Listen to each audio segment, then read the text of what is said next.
Hello, compatriots. Elle, I printed you a copy of this. I don't think you read it fully. Hey guys, what's up? It's Stella, and today we are going to be reviewing Prime's latest TV show, Elle, a Legally Blonde prequel. So, let's get started. In our last video, we covered two of the major tropes that show up in the Elle TV series. Specifically, the angry black female as well as the angry black male tropes. We discussed what tropes are and what they're designed to do. That is, so the masses view highly melanated people in a negative light. So, if you'd like to understand the concept of tropes in more depth, be sure to watch that video. In this video, we'll be analyzing Chapter 2, Racial Violence, and how racial violence shows up all throughout the Elle series. For the sake of time, we'll be analyzing two major scenes. A scene that takes place with Dustin's introduction, as well as Kimberly's introduction. But before we kick things off, let's define some terms. Racial violence. Racial violence is the deliberate use of force, power, or aggression against individuals due to their racial standing in society. Racial violence can be physical, psychological, or structural in nature.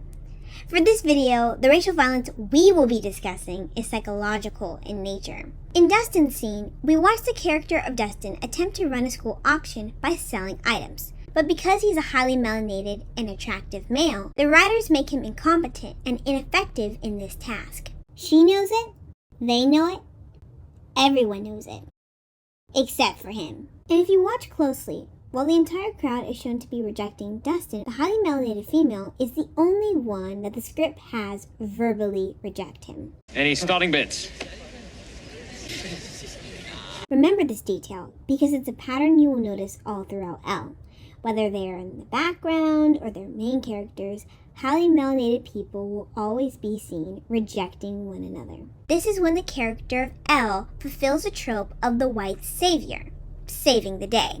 In direct contrast to Dustin, Elle appears as competent, smart, and effective. She is immediately able to start selling items and sway the crowd. And even the highly melanated girl who verbally rejected him, she sways. In this way, she must teach him.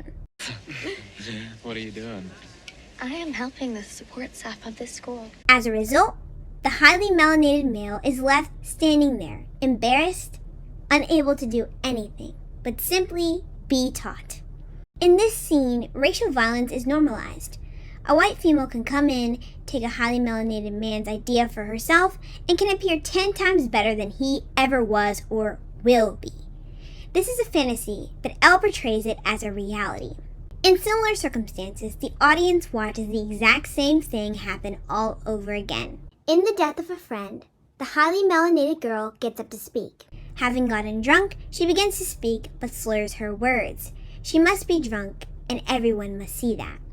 When the daughter turns to Elle and asks her to help, this once again fulfills the trope of the white savior. But of course, the white savior is a little too late because the highly melanated girl must vomit in front of a large crowd. Out of respect for highly melanated people, and females specifically, we will not be showing this scene. But take the time to pause and understand the following words. This scene is a calculated, deliberate act of racial violence. As we watch the reactions from the crowd, almost all of whom are white or of other groups, it is very clear that they have lost respect for this girl, whom they more likely than not did not respect in the first place. And as the audience, we watch as Kimberly's humanity is taken from her. She is no longer human. Words cannot begin to describe how outrageously disrespectful it is of Amazon and Reese Witherspoon to put this scene on television so the world can see highly melanated people in a very debased light. But this wasn't accidental.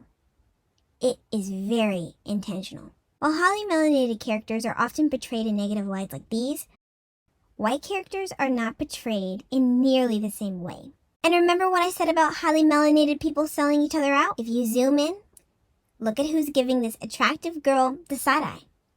That's right, two highly melanated males. And as if the moment was made for her, because it was, Elle takes the mic, saving the day once again. In contrast to this highly melanated female who was unable to perform the task at hand, Elle is innocent, as if she was decent enough not to get drunk. Likewise, she is portrayed as caring and compassionate enough to share heartfelt words to the bereaved. And once again, the white character saves the day. But notice how it was at the expense of the highly melanated person's humanity. These scenes are psychological warfare, and because they are specifically targeting and working against highly melanated people, we can call these scenes acts of racial violence. The way these two scenes play out in Elle communicates something deep about the TV series. If Elle can only appear to shine when highly melanated people are falling, this means she isn't shining at all. Elle's character is juxtaposed against these negative stereotypes to make her appear as something she isn't. And it is only when we remove these negative stereotypes that we can see Elle for who she is. If her character is written to reveal she is knowingly exploiting highly melanated people for her own social perception, it means Elle is a very dark character, and the writers have a very dark agenda. When we remove these lies about highly melanated people, we can see the truth about them, that they are extremely beautiful, smart, and intelligent. But major media doesn't want you to know that, or believe it. But just think, how much power do you hold as a highly melanated person if you are being attacked with such great effort?